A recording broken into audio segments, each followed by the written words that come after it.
भोजपुरिया समाज चैनल में आप सबके स्वागत बा। भोजपुरी के तमाम खबर सबसे पहले जाने खातिर भोजपुरिया समाज चैनल के सब्सक्राइब कर दी और घंटी पर जरूर दबा दी।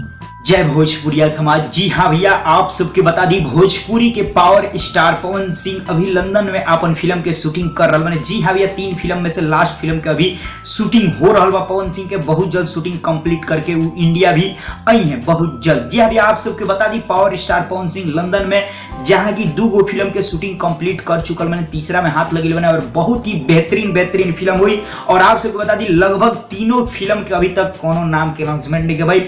बहुत जल्द फिल्म शूटिंग कंप्लीट भइले के बाद नाम के भी अनाउंसमेंट हो जाए। और आप सबको बता दी 3 फिल्म बहुत ही जबरदस्त बाटे।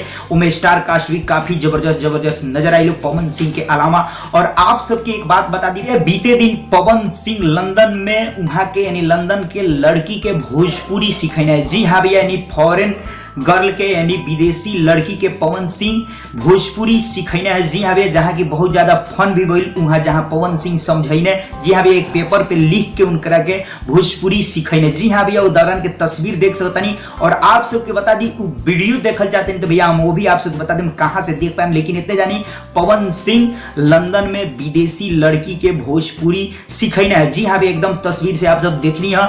अब आप सब अगर वीडियो देखल चाहते हैं तो सीधा आप सब डायरेक्ट चल जाए यस्सी म्यूजिक यूट्यूब चैनल पे। वहां वीडियो अपलोड बटा अभी 2-2.5 घंटा पहले ही लगभग 3 घंटा हो गई हुई जब तक हम वीडियो ये अपलोड करें। जी हाँ भैया, तो वहां अपलोड बटे जाके देख सकते हैं। बताओ तब पवन सिंह के ई लेटेस्ट खबर जो उनकी लंदन में पवन सिंह वहां के विदेशी लड़की के यानी लंदन के लड़की के भोजपुरी सीखने। तो भैया आप सब बताइए, आप सबके रिपोर्ट कितना पसंद आई पवन सिंह विदेशी लड़की के भी भोजपुरी सिखावत है। जी हाँ भैया, का कहल चाहे जरूर कमेंट करके बताइए। चलते वीडियो के लाइक करी, ज्यादा से ज्यादा वीडियो के दबा के शेयर करी। फिर से आए बहुत जल्द एक नया और बेहतरीन खबर के साथ।